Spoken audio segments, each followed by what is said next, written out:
Padova, Treviso, Bagnoli e Cona, località diverse in provincia diverse, ma accomunate dalla parola caserma. Caserme ormai in disuso, basi missilistiche dell'aeronautica, sedi di comando delle forze armate che non più utilizzate da anni per fini militari, ora sono di nuovo abitate da centinaia di migranti. Ma quando la scelta è caduta su queste caserme, Prandina a Padova, Serena a Treviso, San Siro a Bagnoli, base missilistica a Cona, si è alzata anche la tensione tra le proteste di politici locali e residenti.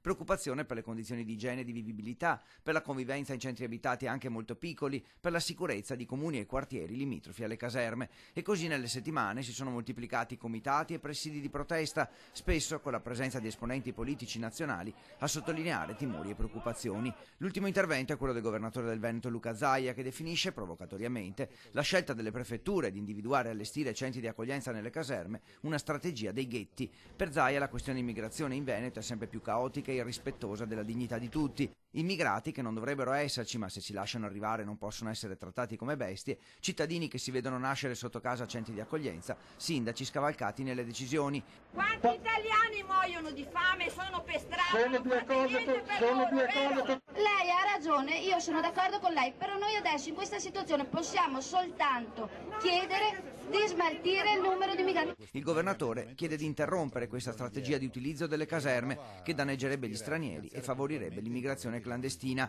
Intanto nelle caserme sono ospitati dai 100 ai 400 migranti ciascuna e a Padova e Treviso, soprattutto sindaci e consiglieri comunali, chiedono di poter effettuare ispezioni urgenti per verificare le condizioni igienico-sanitarie.